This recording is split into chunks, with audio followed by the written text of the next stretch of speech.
मित्रांनो, जय जिजाऊ जय शिवराय. आज आपण एका अनोख्या आणि प्रेरणादायक ऐतिहासिक विषयावर चर्चा करणार आहोत, ज्यामुळे तुमच्या आयुष्यात नक्कीच सकारात्मक बदल घडू शकतात. चला तर मग सुरुवात करूया आजच्या या महत्त्वाच्या आणि शिक्षाप्रद विषयाला. मनुस्मृती म्हणजे भारतीय संस्कृतीच्या इतिहासात अत्यंत वादग्रस्त आणि चर्चा होणारा ग्रंथ. या ग्रंथाने प्राचीन काळातील समाज रचनेला एक आकार दिला, परंतु त्याचबरोबर न्याय व्यवस्थेत भेदभाव आणि विषमता रुजवली. आज आपण या ग्रंथाच्या 8व्या अध्यायावर दृष्टिक्षेप टाकणार आहोत, जिथे न्याय, गुन्ह्याचे प्रकार आणि त्याच्या शिक्षांचा उल्लेख आहे. या अध्यायात एकूण 419 श्लोक आहेत, ज्यापैकी 15 महत्त्वाचे श्लोक आपण समजून घेणार आहोत. जसे की गुन्ह्यांसाठी साक्षीदारांच्या निवडीपासून ते शूद्रांच्या विटाळाच्या संकल्पनापर्यंत या श्लोकांच्या माध्यमातून आपण पाहू कसे मनुस्मृतीतील न्याय निवाड्यात चातुर्वर्ण्य पद्धतीचा अंमल आणि भेदभाव स्पष्टपणे दिसून येतो. मनुस्मृतीवर नवा प्रकाश या मोरेश्वर महादेवराव देशमुख या लिखित ग्रंथाच्या आधाराने आपण या विचारांची उकल करूया. या प्रकरणातून आपल्याला फक्त प्राचीन भारतीय न्यायप्रणालीच नव्हे, तर दलित बहुजनांवरील अन्यायाची ऐतिहासिक पार्श्वभूमी सुद्धा समजून येणार आहे. चला एका ऐतिहासिक प्रवासाला सुरुवात करूया, जिथे धर्म, राजकारण आणि समाज रचना या सगळ्यांचा संगम आहे. मित्रांनो, आपण जर चॅनलवर नवीन असाल आणि आपण यापूर्वीचे मनुस्मृतीवर आधारित आमचे सिरीजचे व्हिडिओ पाहिले नसतील तर ते जरूर पहा. एक प्रकारची लिंक प्रत्येक व्हिडिओमध्ये आहे, जे आपल्याला लगेच लक्षात येईल. तर मित्रांनो, या व्हिडिओतील सर्व विचार हे लेखकांचे असून आपण पुस्तकातील पृष्ठ क्रमांकानुसार ते समजून घेणार आहोत, त्याचं वाचन करणार आहोत. सुरुवात करूया आजच्या महत्त्वाच्या विषयाला. अध्याय क्रमांक 8. एकूण 419 श्लोक असलेल्या या अध्यायात सर्व सामान्य व्यवहारासंबंधी, गुन्ह्यांचे प्रकार, त्यांचे निवाडे, गुन्ह्यातील साक्षीदार, गुन्ह्यांच्या शिक्षा, कर्ज देण्या घेण्याचे व्यवहार, विवाह संबंधांच्या तक्रारी, गुराख्यांविषयीचे वेगवेगळे नियम, बलुतेदारांसंबंधीचे नियम, गावाच्या सीमा ठरविण्यासंबंधातील नियम इत्यादी बाबींचा उहापोह करण्यात आलेला आहे. यापैकी काही श्लोक परामर्शासाठी लेखकांनी निवडले आहेत, जे आपण जाणून घेणार आहोत त्यांच्याच भाषेमध्ये. श्लोक क्रमांक 1. व्यवहाराद्विदृक्षुस्तु ब्राह्मणे सह पार्थिवः मंत्रंजयमर्नित्रिभिश्रैव वेनिताः प्रविशेत्स भाम. याचा अर्थ होतो, नीतिनिपुण राजाने राज्य व्यवहार पाहण्यासाठी ब्राह्मण आणि सल्ला देणाऱ्या मंत्र्यांसह राज्यसभेत प्रवेश करावा. श्लोक क्रमांक 9. यदा स्वयं न कुर्यात्तु नृपतिः कार्यदर्शनं तदा नियुच्य याद्विद्वांस ब्राह्मणः कार्यदर्शने. याचा अर्थ काय होतो, आजारपणामुळे किंवा दुसऱ्या कार्यात व्यस्त असल्याने राजा स्वतःची कार्य पार पडू शकत नसेल, तर त्याने ती पार पाडण्यासाठी विद्वान ब्राह्मणांची नेमणूक केली पाहिजे. श्लोक क्रमांक 16. वृषो हि भगवान धर्मस्तस्य य कुरुस्ते ह्यालं कृष्यलत विदुद्धैर्वास्त स्मा धर्म न लोतर्येत. याचा अर्थ होतो, कामाचा वर्षाव करणारा असा हा वृषसंज्ञक भगवान धर्म आहे.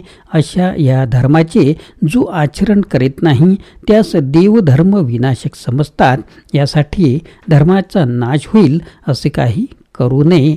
या तिन्ही श्लोकांवरून हेच दिसून येते की मनुने या धर्मशास्त्रानुसार राजाचा स्वयंनिर्णयाचा हक्कच काढून घेतला असून त्यास प्रत्येक कार्यासाठी ब्राह्मणांवर अवलंबून ठेवलेले आहे. राजाचे असे वागणे हाच धर्म असल्याचे सांगून ब्राह्मणांकित राज्यकारभार न करणाऱ्या राजास देववृषल म्हणजेच धर्मसंहारक समजतात असे सांगून, असे वर्तन न करणाऱ्या राजास देवाची नाराजी ओढवून घ्यावी लागेल अशी गर्भित धमकी ही देतो. श्लोक क्रमांक 18. पादोधर्मस्य कर्तारं पादः साक्षिण मृच्छति पाद सभासदः सर्वान पादो राजान मृच्छति. याचा अर्थ होतो राजाने न्याय योग्य प्रकारे न केल्यास अधर्माचा काही अंश राजाकडे येतो. न्याय योग्य प्रकारे करणे म्हणजे धर्मशास्त्रात जे सांगितले असेल त्याच्या अधीन राहून केला तरच तो योग्य न्याय. मग वस्तुस्थिती परिस्थिती काहीही असो. उदाहरणाद्वारे स्पष्टच करायचे तर समजा एखादा ब्राह्मण तलवार घेऊन ठार मारण्याच्या उद्देशाने एखाद्या शूद्रावर चालून गेला असता जीव वाचवण्यासाठी त्या शूद्राने त्या ब्राह्मणाला लाथ मारून पाडले व पडून गेला. या कृत्यात शूद्राचा दोष नसल्याचे राजात दिसत असूनही निर्दोष सोडता येणार नाही, तर मनुस्मृतीच्या कायद्यानुसार जबर शिक्षा द्यावी लागेल तरच तो योग्य न्याय ठरेल. कारण काही झाले तरी ब्राह्मणाला गवताच्या काडीनेही मारता येत नाही. श्लोक क्रमांक 20. जाती मात्रोपजीवी वा काम स्वाहाद्य नब्रुवः धर्मप्रवक्ता नृपंत्रेर्न तू शूद्र कथंचन. याचा अर्थ होतो जातीने ब्राह्मण आहे परंतु ब्राह्मणांप्रमाणेच धर्माचरण करीत नाही असा ब्राह्मणही जर योग्य ब्राह्मण न्यायाधीश मिळत नसेल तर अशा धर्माचरण न करणाऱ्या ब्राह्मणालाही न्यायाधीश नेमण्यात हरकत नाही. म्हणजेच निर्बुद्ध अकार्यक्षम दुराचारी असला तरी न्यायाधीश मात्र ब्राह्मणच पाहिजे. ज्ञानी असले तरी शूद्र वैश्य तर सोडाच, क्षत्रियही न्यायाधीश म्हणून स्वीकारण्यात येऊ नये असेच अप्रत्यक्षरित्या सांगून ठेवलेले आहे. क्षत्रिय वैश्य शूद्र यांची विद्वत्ता, न्याय निपुणता, कार्यकुशलता, व्यवहार चातुर्य, अनुभव सारे मनूने केराच्या टोपलीत टाकले आहे. अशा ब्राह्मणांचा पक्षपाती मनुष्य न्याय निपुणतेचे ढोल बडविणाऱ्या सनातनी हिंदूंचा आदर्श असला तरी क्षत्रिय वैश्य शूद्रांचा कधीही आदर्श होऊ शकत नाही किंवा आद्यवंशज असू शकत नाही. न्यायाधीशाचे पदावरील हे आरक्षण आजही चालू आहे. ओबीसी ST SCच्या आरक्षणाविरुद्ध बोंबा ठोकणाऱ्या ब्राह्मणांना हे आरक्षण दिसत नाही. श्लोक क्रमांक 21. यस्य क्षुद्रस्तु कुरुते राज्ञो धर्म विवेचनम तस्य सीदती तद्राष्ट्रम पद्मे गौरीव पश्चतः. याचा अर्थ ज्या राज्यात न्यायनिवाडा क्षुद्र करतो ते राज्य राजासमक्ष दलदलीत फसलेल्या गायीप्रमाणे कष्ट भोगते. श्लोक क्रमांक 22. यद्राष्ट्रम शूद्रम भूमिष्ठम नास्ति काक्रादंत मध्विच्यम विनश्यत्याशु तत्कृष्णम दुर्भिक्षव्याधिर्पीडितम. याचा अर्थ होतो ज्या राष्ट्रात शूद्र अधिक असतात त्या राष्ट्रात नास्तिकांचा भरणा असतो. येथे ब्राह्मण राहत नाहीत. ते राष्ट्र उपासमार, दुष्काळ व रोगराईने लवकरच नष्ट होते.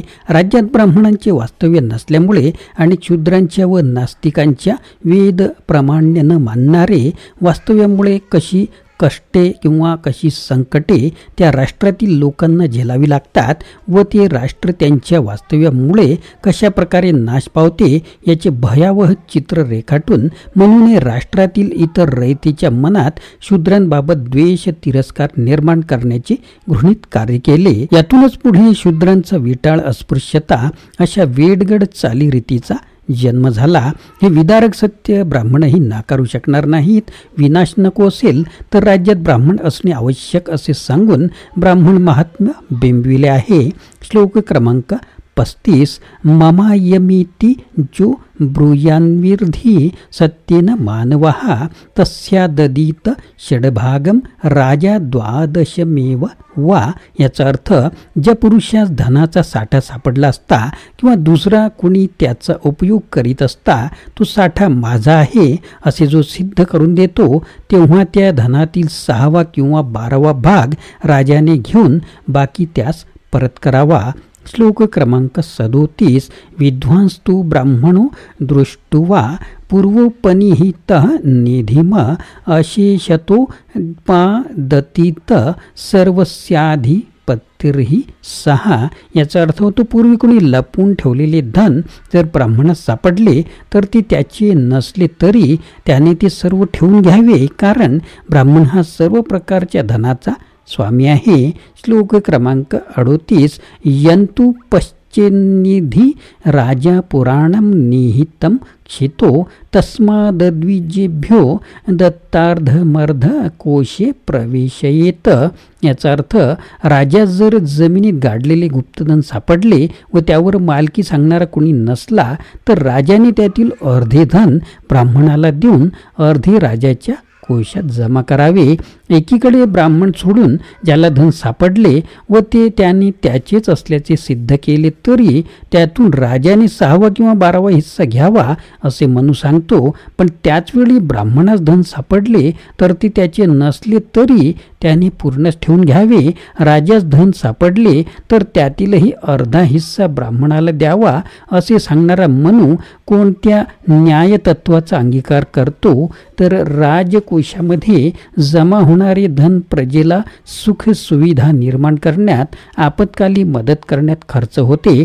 याउलट ब्राह्मणाजवळील धनाची कपर्दिकही परोपकारावर खर्च होत नाही. अशा या असमतावादी असमानतावादी मनूचा पुतळा राजस्थान उच्च न्यायालयात न्यायाचे प्रतीक म्हणून उभारणाऱ्या लोकांचे मन आणि मेंदू किती विकृत असावेत हे निदर्शनास येते. त्यांचे रोमारोमात दलित बहुजन द्वेष किती उकळत असावा याची कल्पना आल्याशिवाय राहत नाही. श्लोक क्रमांक 77.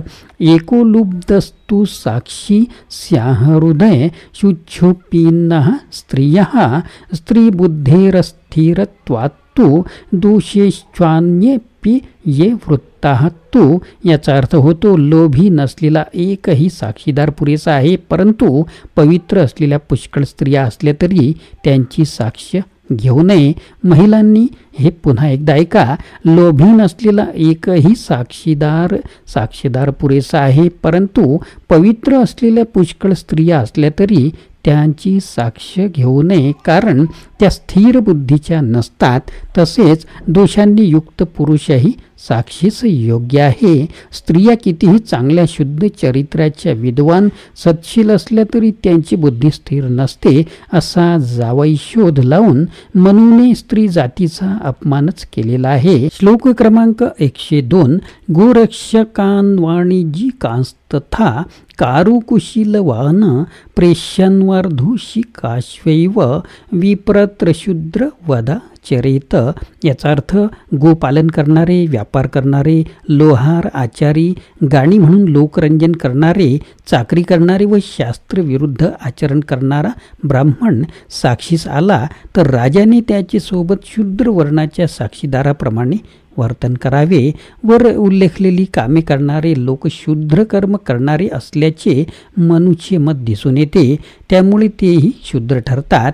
त्यामुळे असे लोक साक्षीस आल्यास राजा त्यांच्याशी शूद्र साक्षीदाराप्रमाणेच व्यवहार करणार हे ठीक आहे. पण शास्त्राविरुद्ध आचरण करणारा ब्राह्मण साक्षीस आला तर त्यालाही शूद्र साक्षीदाराप्रमाणे वागणूक द्यावी असे जेव्हा मनू सांगतो तेव्हा ब्राह्मणांबाबत अतिशय हळवा असलेला मनू इतका कठोर का झाला याचे आश्चर्य वाटते. धर्माचरणाबद्दल ब्राह्मण अतिशय कडवा असावा असा मनूचा आग्रह आहे. त्यामुळे कोणत्याही ब्राह्मणाने धर्मबाह्य आचरण करू नये यासाठी त्यांना जरब बसावी या हेतूनेच या श्लोकाचे प्रयोजन इथे दिसून येते. दुसरे असे की गाय जर हिंदू धर्मात पवित्र मानली तर तिचे संगोपनाचे कार्य शूद्र कसे करू शकते, तर व गोपालनाचे कार्य शूद्र कसे करू शकतो, कसे ठरू शकते. यावरून हिंदू धर्मात येण्यापूर्वी वैदिक ब्राह्मण धर्मात गायीला ज्या काळात पवित्र मानत नसावेत त्या काळचा हा श्लोक असावा असे अनुमान काढता येते. सिंधू संस्कृतीच्या संपर्कात आल्यानंतर वैदिक ब्राह्मणांनी तिला पवित्र घोषित केले असावे. श्लोक क्रमांक 113. सत्येन शापये द्विप्रः क्षत्रिय वाहनायुद्धः गोबीजकांश नैवेश्य शूद्रः सर्वेस्तु पातके है. याचा अर्थ होतो, साक्ष्य घेण्यापूर्वी ब्राह्मणाकडून मी सत्य बोलेन अशी शपथपूर्वक वदवून घ्यावे. क्षत्रियाकडून वाहन व क्षत्राची शपथ घ्यावी. वैश्यास गाय, बीज व सोन्याची शपथ घेण्यास सांगावे. शूद्रास मात्र मला सर्व पापे लागवत अशी शपथ घेण्यास सांगावे. श्लोक क्रमांक 114. 14 अग्निवाहार्यदेन मस्पस्सु चैनः निमज्य येत पुत्रदारस्य वाप्येन शिरांसी स्पर्श येत पृथक याचा अर्थ होतो किंवा शूद्रास तापवून लाल झालेला लोखंडाचा 8 बोटे लांब तुकडा हातात देऊन 7 पावले चालवायस लावावे, पाण्यात बुडवून काढावे किंवा बायको मुलाच्या डोक्यावर हात ठेवून शपथ घेण्यास सांगावे. शूद्राने शपथ घेण्याचे हे अघोरी प्रकार पाहता कोणाही सज्जन माणसाच्या अंगावर काटा आल्याशिवाय राहणार नाही. अजूनही हे प्रकार मागासलेल्या भटक्या जमातींमध्ये चालूच आहेत. शपथ ही शिक्षेच्या स्वरूपात कुठे आला न्याय. श्लोक क्रमांक 123 कौट्य साक्ष्य तू कुर्वाण्णास्त्रिन्वणी धामिर्को नृपाहा प्रवास येदंड येत्वा ब्राह्मणत्व विवासयेत. याचा अर्थ होतो धर्मानुसार आचरण करणाऱ्या राजाने खोटी साक्ष देणाऱ्या क्षत्रिय वैश्य शूद्र यांना आर्थिक दंड करून राष्ट्राबाहेर हाकलून द्यावे. ब्राह्मणास मात्र आर्थिक दंड करू नये, फक्त देशाबाहेर काढून द्यावे. श्लोक क्रमांक 124 दशस्थानादि दंडस्य मनुस्वायभूर्व ब्रवीत त्रिषु वर्णेषु यानी सुरक्षतो ब्राह्मणो व्रजेत. याचा अर्थ होतो मनुष्याच्या शरीराशी संबंधित अशी शिक्षेची 10 स्थाने आहेत. लिंग, पोट, जीभ, हात, पाय, नाक, कान, डोळे, धन व देह. परंतु ती सर्व ब्राह्मण सोडून बाकी त्रिवर्णांसाठी आहेत. ब्राह्मणाने कितीही मोठा अपराध केला असो त्यास शारीरिक शिक्षा न करता देशाबाहेर हाकलून द्यावे, घालून द्यावे. या सर्व श्लोकांकडे पाहता न्याय व शिक्षेबाबत मनूचे अन्यायी धोरण स्पष्ट दिसून येते. ब्राह्मणाने खुनाचा किंवा कोणाचा खून जरी केला तरी त्याला साधी चापकाचे फटके मारायचाही अधिकार त्याने राजाला न्यायसंस्थेला दिलेला नाही. धर्माने दिलेल्या अभिद्य ढालीमुळेच कृष्णा भास्कर कुलकर्णी हातातील तलवारीने शिवरायांवर खूनी घाव घालायची हिंमत करू शकला. पण मनुष्य धर्म नियमाला न जुमानता शिवरायांनी एका भटाचे 2 भट केले. ही गोष्ट वेगळी, ते तेजच वेगळे, तो मराठाच वेगळा. नाहीतर आज नाना यज्ञ करून ब्राह्मण पुरोहितांच्या पायाचे तीर्थप्राशन करणारेही काही कमी नाही. तर मित्रांनो, अशा प्रकारे आपण लेखकांचे विचार जशीच्या तसे पृष्ठ क्रमांक निहाय पाहिलेले आहेत. मनुस्मृतीतील चातुर्वर्ण पद्धती आणि न्यायनिवाड्यातील भेदभाव हा फक्त प्राचीन इतिहासाचा भाग नाही, तर समाजाच्या संरचनेवर खोलवर परिणाम करणारा एक दस्तऐवज आहे. 8व्या अध्यायातील श्लोक आणि त्यांच्या अर्थाच्या माध्यमातून आपल्याला हे स्पष्ट होते की न्याय, निपुणता, विद्वत्ता आणि अधिकार यामध्ये जातीय भेदभाव कसा रुजवला गेला होता. परंतु या विचारांवर आपण केवळ चर्चा करून थांबू नये. इतिहासाच्या या खऱ्या आणि कडवट वास्तवातून शिकून आजच्या समाजात समानता आणि न्याय यांची अधिकाधिक रुजवात कशी करता येईल याचा विचार करणे ही आपली जबाबदारी आहे. मनुस्मृतीवर नवा प्रकाश या ग्रंथाच्या सहाय्याने आपण या विषयाची समज वाढवलेली आहे. आता हे आपल्यावर अवलंबून आहे की आपण या ऐतिहासिक चुका ओळखून पुढील पिढ्यांसाठी अधिक समृद्ध आणि न्यायपूर्ण समाज घडवतो. या ऐतिहासिक आणि वैचारिक प्रवासाचा भाग होण्यासाठी सर्वांचे धन्यवाद. मित्रांनो, या पुढील सुद्धा काही भाग हे मनुस्मृतीवर आधारित आहेत, ते पाहायला विसरू नका आणि यापूर्वीचे व्हिडिओसुद्धा पाहायला विसरू नका. मित्रांनो, आशा आहे की तुम्हाला हा व्हिडिओ आवडला असेल. कृपया लाईक करा, शेअर करा आणि तुमच्या मित्रांसोबतही हा व्हिडिओ शेअर करा.